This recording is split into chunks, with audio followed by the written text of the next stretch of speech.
All right, Matthew Tonge is here. We've got the big boy back in to talk all about the absolute carnage that we witnessed these last 3 days. I said to you, Matt, I wouldn't mind a bit of good carnage. Nothing could have prepared me for this kind of carnage, and I feel awful. What do you got? Far out, mate. I was saying off air to you, I can't remember seeing a tour this early on, and this isn't just the Tour de France. I'm talking the Giro. I'm talking the Vuelta. I'm talking bloody any of the classics. I haven't seen a cycling race with this much carnage this early on. Besides going down and watching a Cat 5 or whatever crit race for the American listening at home.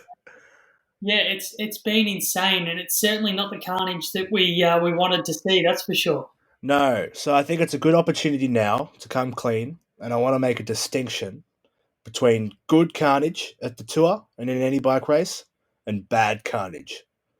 So the good carnage we want to see, and what I was hoping to see, is, for example, a team absolutely blowing the race open with some beautiful strategy, some beautiful planning.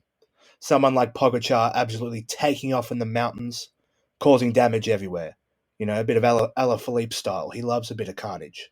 Good carnage, healthy carnage, right? What we don't want, crashes. We never wish crashes upon anyone because they can really mess people up, and we've seen that.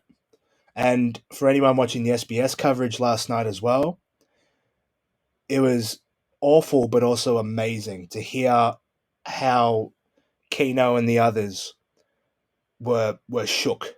They were upset for the riders. They were emotional. Like from the first day, the second day, and the third day even. Lots of crashes. Can't believe it. They were saying the crashes on the first day were the worst in history. Yeah, far out. It's been crazy, and I remember distinctly in last year's tour. I'm not sure if you remember, James, but the opening stage there was there was a bit of rain, and the roads where they started get notoriously slippery because of the sort of oil slick that gets stuck on the road. And I remember there was a descent pretty early on in the piece where there was some starter riders, and they were pushing the descent against, I guess, the wishes of the peloton. And lo and behold, I believe it was Superman Lopez ended up finding himself going headfirst into a stop sign on the side of the road just because Oh yeah. he looked up. And I remember thinking, geez, that's a rough crash on the first day. Far out. You compare that to what we saw on days 1, 2, and 3 in this tour, and it doesn't even come close. Uh, the aerial shots of the first crash after the sign. We'll just brand it the sign. I don't know what it said. I don't want to know what it said. Bastards. But the aerial shot looked like a Renaissance painting, where Hmm. the people's like jumping everywhere. They're all really dramatic and like falling. It looked like one of them. The French are used to their Renaissance paintings, the carnage, but geez, not in the tour, mate. God. Yeah, insane. So Absolutely I insane. I think it'd be good just to quickly go through each crash, what went wrong, Yep. and the damage caused from it. So the first one, there's actually a technical term for the person with the sign that I've found. It's called absolute dickhead, right? Absolute dickhead was the cause of crash one. What were they trying to do? Was it a photo op, you reckon? It was definitely a photo op. So you can you can tell the fact that she had her back to the peloton coming towards her. She's standing leaning into the road.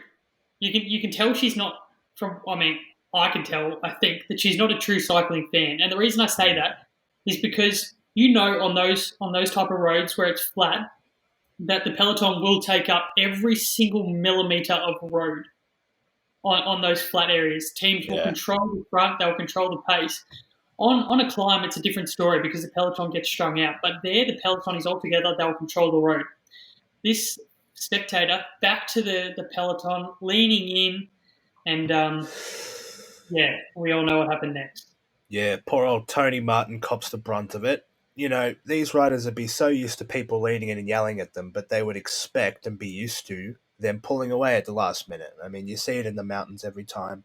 They're leaning in, they're cheering them, they're running alongside them, but the riders run in the straight line because they know the people will get out of the way. And that's what Tony would have been doing, for sure. He's been doing it for years. You can tell that when you watch the footage back. Tony Martin's got a stone cold face every time he rides regardless. But you could tell there was no emotion on his face in the lead up to the crash because, as you say, he's expecting that fan to move. And I think that goes to show that that's not a cycling fan on the side of the road. That's someone who saw an opportunity to, get a sign out to, I think it was Grandma and Granddad, the sign translated to. So, oh, gosh. Yeah, very unfortunate. Not a good way to honour your grandparents, is it? No, certainly not. I don't think they would have been too happy watching at home. Oh, jeez.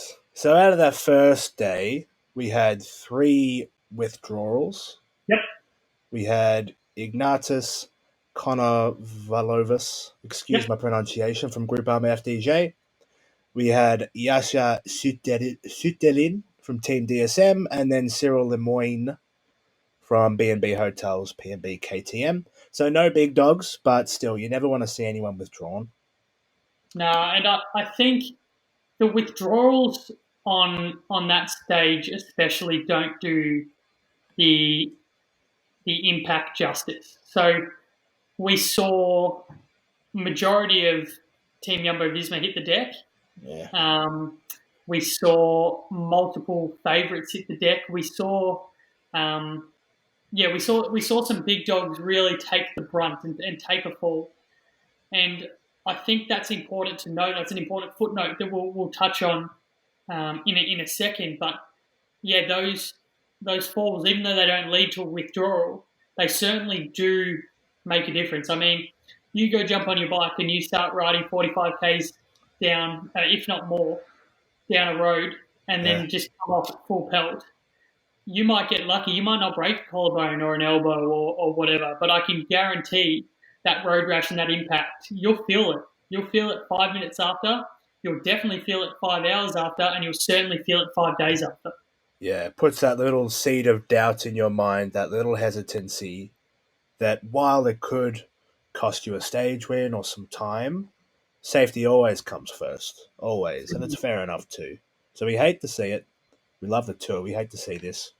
But moving on to the second crash, I struggled to see what happened here. Do you know what caused this second one? Because, again, it was huge, absolutely huge. It was massive. And from what I can tell, I've watched the footage back a few times, it looks like there was either a touch of wheels or a rider diverted from their line. And if you go back to that point where you're doing 45 to 50 k's an hour, even the slightest diversion, although they're constantly on the lookout, all it takes is that momentary lapse of concentration. And if someone either varies into your line or you just you vary into theirs, we saw what can happen. It can wipe out the majority of the peloton. So hard to tell exactly what happened, but I would have to I'd have to take a guess that it was a touch of wheels. Yeah, poor buggers. But there is a shining light from day one. We're all a bit shook, but you have room to gloat a bit now. You called it. Your boy Julian Alaphilippe got up. No wucking forries on that one. How do you feel? Incredible. I'm unashamedly the biggest Julian Alaphilippe fanboy. I just love the way he goes about it. I'm not going to regurgitate what I said before, but I will take a moment to gloat. I have to admit he was one of the favourites going into the stage, but just the way he attacked, as what we were saying in our preview, his ferocity and the way he goes about it, the panache, as they say, it's incredible. And I was stoked to see him get the win. Dedicated it to his newborn. So yeah, a very, very good win. Yeah. That helped make the pain of seeing everyone go down a bit easier. You salute the newborn, get the win. Big, pizzazz, stylish boy getting it up. We don't mind it. So we get to day 2. Marc Soler comes out of it. Van der Poel wins the stage. Alaphilippe gave him a run. But that was a nice day. Good to see Van der Poel get up. The family history there is amazing. Incredible cyclist. I mean, he's one of the world best in cyclocross, or I think he's coming off a world championship in the cyclocross. One of the world best in mountain biking, and certainly one of the best on the roads, especially in those shorter, punchier races like the Classics. So there was a bit of an unknown about how he would go in the Tour, and that unknown certainly still is there as we get later in the weeks. But I mean, to come out and claim a stage win on your second day of the Tour, incredible. Just goes to show how talented he really is. Alpecin Phoenix, the wildcard team, it's having a bit of a good race, eh? There's a bunch of riders in there, and this is what I love about Alpecin Phoenix is their riders aren't afraid to take it on. They will not shirk away from an opportunity, and we've seen that. We've seen that with Van der Poel's win, and we saw it again last night. So, yeah, they're certainly not afraid to take an opportunity when it presents itself. We'll get to day 3 in a minute, but Van der Poel leading out the sprinter Merlier to win the race. I mean, come on, you're wearing the yellow jersey, mate. Consolidate. But nah, it doesn't work. Nah, and truthfully, I think that comes down to Van der Poel knowing that he's not a chance for the GC. I mean, that's my opinion. He might think otherwise. But it also goes to show how close I think that team is and how respected and respectful Van der Poel is. You've got someone who is a world-class upper echelon rider not going into this as a domestique, and he's prepared while wearing yellow to jump in a lead out for the team sprinter. That goes to show what sort of rider he is. It's pretty good. Don't mind it. So day 3, 4 big crashes by my count. Not big in terms of volume like the first day, but the quality that went down. It has ramifications. So we've got the Thomas crash, the Roglic crash, the Choco crash, old mate Haig, very sad, and then the Ewan crash. Again, very sad. Australia had a mare on the roads. Yeah, absolute mare. I think in total, and Simon Clark, one of the other Aussies, he also went down in that crash that Haig went down in, and unfortunately ended up abandoning the race. So we've had multiple Aussies hit the deck. And for Ewan and Jack Haig, it hasn't been a good outcome, unfortunately. But if you want to break down those crashes, I guess, individually, we'll start with Thomas. I mean, far out. I'm speechless with that one. What have you done, Garrett? What have you done? And the way he went down and the way he got back on the bike, it took him a long time to get back on the bike. And you could tell those first few minutes where he's on, he was ginger. And, I mean, it's the same thing I'm about to say for Roglic. Those crashes, you might not have broken a bone, but you can tell that impact starts to add up. Because we saw with Roglic, there were a few times where his team, Tony Martin, the Terminator, was trying to get him back to the peloton and minimise damage. And there were a couple of times where Roglic lost the wheel. So it sort of shows you're a world-class rider. You've come second last year. If you're struggling to hold the wheel after a crash, I'm going to say you're in a bit of pain. Yeah. So they're saying his hands might have slipped off the handlebar, lapse of concentration over a speed bump. You think that's right? Okay, because I think it was Sonny Colbrelli who was the rider that was implicated in it, and I saw him put his hand up like that, so I was unsure what the go there was. But that's interesting because, I mean, this is this is one of the best cyclists in the world. So for a mistake like that to happen at such a pivotal time, you've got to wonder how that's going to impact his Tour hopes. So he's currently a minute 35 off the race lead. So it's not insurmountable, but it's also not a great position to be in going into day 4.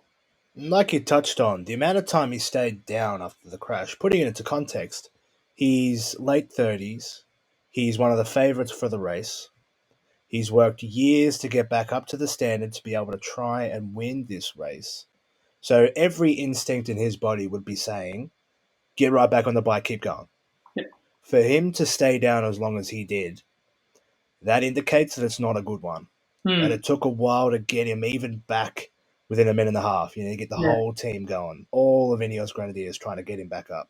And you can say that for both Thomas and Roglic. I mean, they're both genuine hopes, and they still do have genuine hopes of winning this tour. And normally, Matthew Keenan actually touched on this. When you're a favourite and you go down on a crash like that, you've got a couple of seconds to get back on and stem the bleeding. The fact that they both stayed down for a pretty large amount of time, I think that's a pretty good indicator that they're both feeling a bit worse for wear. Thomas, the professional he is, he has finished a race before with a fractured pelvis, so he has it in him to finish. Whether to win, it'll take a big effort. I'd be thinking they'd go with Richard Carapaz now as the leader. Yep. What do you reckon? Yeah, I think it is worth investing in Carapaz. I think that they already had that in mind. I think, although I was alluding to the fact that I wanted Port to, go and be one of the key riders, I think everyone knew that it was Thomas and Carapaz's team. I think it is worth noting that, so Roglic limited his deficit, I think, to 135, as we said, or it could have been 121 to Pogacar, but that is still the same amount of time that Pogacar actually lost in stage 17 last year in the crosswinds. And we all know that Pogacar went on to win the Tour. So the fact that Geraint Thomas only sits a minute, 7 seconds behind, and Roglic is 135, as I said, not insurmountable, but certainly impacts both their chances. And I think for Ineos' sake, investing in Carapaz as the primary rider, while still offering Thomas that support, if he can get back, it's going to be interesting to see how they go about it. Another race leader, Roglic, like you mentioned, crashed. Took a while for him to get up as well. Jumbo-Visma has been decimated so far these first 3 days. I'm fairly sure, and don't quote me on this, but I'm fairly sure every single rider, maybe bar one, has hit the deck at some point in these first 3 stages from Jumbo. And, I mean, it's one thing for your GC contender to be hitting the deck, but when your network is hitting the deck and you're losing Robert Gesink, who is arguably one of the best super domestiques in the world, makes and someone who can support Roglic in those later weeks, makes a big difference. That's it. So Roglic is still within reach, of course, but, it makes it harder, like you've been saying. I will just quickly point out, I did note that Roglic was a chance to crash, because he always finds himself getting a crash, getting an illness, having a bad day. Seems to have happened again. I'd like to put this one down to a bit of bad luck. You don't want to put the moz on him, but geez, he's done it again. Yeah, it's unfortunate, and I remember we were saying the same thing about Richie Port in the last few tours in the lead up to last year, where, stage 9 crashed 2 years in a row. Unfortunate. I think that this one was very much just down to bad luck for Roglic, but yeah, you've got to start to wonder, how can Jumbo really ensure? Is there any way they can ensure? There's only so far they can ride off front. I'm a bit lost for words when it comes to that one. Ugh, it's tough. So you mentioned Port. Brings us to the Australian crashes. I'll brand them. Yep. Time to commiserate. We branded him Choco. You get your chocolates out for Choco. We were getting the bandwagon just started. I don't know if anyone called him Choco, but we're getting the bandwagon going. And then he has a horrific crash. Sharp bend, it looks like. Him and Clarkey both went down. What happened there? Yeah, this one's very unfortunate. And I know that we were getting the bandwagon started, but, Haig was doing his bit. He was riding terrifically well, and I know it's only 3 stages, and people are going to say you can't overreact to that. But, if you look at the way he's come into this tour as a young leader and controlled that team, ensured that his team was positioned well, ensured he was positioned well, You could tell there was constant communication to his team members. You compare that to someone like Marc Soler, who has struggled with that leadership role in the past, knowing when to communicate, how to communicate, when to go, when to hold back. Haig was doing it all. And, I mean, I'm not going to say that he was destined to finish top 10 or anything like that, but I certainly feel like he was going to hold that form and continue riding strongly throughout the tour. So, yeah, very, very unfortunate. And I think the official diagnosis is a concussion and a broken collarbone. Ugh. The two things that happened the most happened to him. Exactly, Ugh. exactly.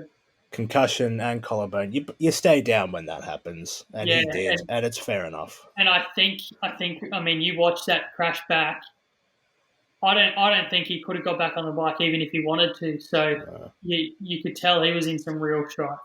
So speaking of collarbones, Caleb Ewan gets into a good spot. You know, he's working the magic, clips a wheel, and then goes down at horrific speeds. Broken collarbone. He was looking all right, but the rider in front of him steps up, tyre goes back a bit, race over in a flash. Very unfortunate crash, because if you watch sort of 5 seconds before that, Ewan is about he's 5 bike lengths back. He's stuck behind a pack, and he does remarkably well. He shifts through a gap between 2 riders, and then he finds himself sort of to the right of Sagan. And there's one place to go, and he actually gets that line before Sagan can cut it off. And it's unfortunate that, as you say, at the same time, the rider in front of him, the tyre comes back, bang, there's the impact. And you watch him go down 60 plus Ks an hour, almost launching into your full velocity. It was an ugly crash. And, I mean, you never want to see a crash, and there's never a good outcome of a crash. But I think for him to walk away with just a broken collarbone is a very good outcome. It's very lucky. He was tangled up with the bike a bit. That could have easily gone skew-whiff. Yeah. And the same can be said for Peter Sagan. Very lucky that he didn't come off second best there as well. So, I mean, very unfortunate, and feel terrible for Ewan. He was poised to do some real damage this tour, but all things considered, I think that's the best outcome that he could have had. Best sprinter in the world. He had the goal of winning a stage at each of the tours. Looks like that's not going to happen, hey? Nah, certainly not. And I tell you what, I reckon he would have done it last night if that crash didn't happen. I think he had the best position. I think when you watch it back, if he gets through that gap, that line, he can launch off that slipstream. Yeah. And I would back him in a group sprint over anyone else at the moment. So, yeah, very, very unfortunate. Woof. So we've had some pullouts, of course, but overall, given the amount and the scales of the crashes, we're coming through okay. You know, nothing disastrous. Yep. You know, broken collarbones, yes, but the tour's going on. We still have some Aussies in it. Who are we backing now? The Choco's out. Choco's out. The greatest sprinter in the world's out. Who we got now? So we've still got Port, and I don't think that Port. I mean, he's a long way back, but I still think we all love Richie. We love the way he goes about it. I think that there's some chance for him to do some damage. It's not insurmountable how far back he is, but certainly not a good position to be in. O'Connor, unfortunately, went down in one of the early crashes as well.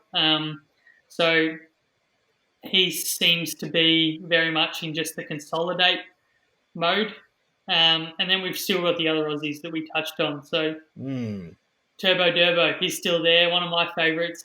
CARN the I'll be Durb. supporting him to the end of the tour, that's for sure. CARN the Turbo, CARN the Durbo. Mate, you got Exactly. both. So, Bike Exchange, will their team strategy change now, do you think? What are they going to go for? It's a tough one.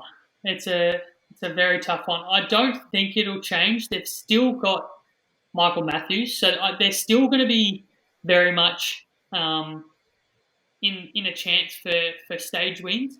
And it's actually interesting because Esteban Chavez has always been poised to be this fantastic GC rider. I mean, he really took it to Tom Dumoulin at the Giro a few years ago. and he's sort of just never really broken through that ceiling. But you look at GC, he's right up there at the moment. So who knows? I think they'll still keep contending stage wins and possibly the green jersey for Matthews, depending how things goes. But I think that's an interesting story to note is how can Esteban Chavez travel over the following week and a half. It's very interesting. So we're going to put our chocolates away. We should get our bling out for bling, hey? Bling's out for Michael Matthews.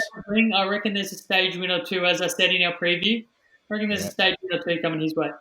Get your lovely necklace that your grandma or grandpa gave you for your birthday back in the day. Get that out, get that out for bling. I reckon we could do that. We could do that for sure. Next time, in our next one, I'll have a nice gold chain. We'll make that the key theme of our show. They talk about bikes and they wear gold chains. Yeah, exactly. All right. I want to listen to that. You can hear it glistening and sparkling in the mic. Right, so we get to day 3 ended, day 4 coming up. A couple of the favourites have been knocked about. Roglic is still in it, knocked about. Thomas is still in it, although knocked about. You can't ever doubt them because they're great riders. But I still see Tadej Pogačar in a really good position, not too impacted by the crashes. I'm thinking he's got it good. He's going well. What do you reckon? I think Pogačar certainly has it good. I think Carapaz is in a very good position as well. I refuse to count out Roglic. I think we're going to get a much better indication of Roglic's health and, by extension, the health of Jumbo-Visma over the coming week.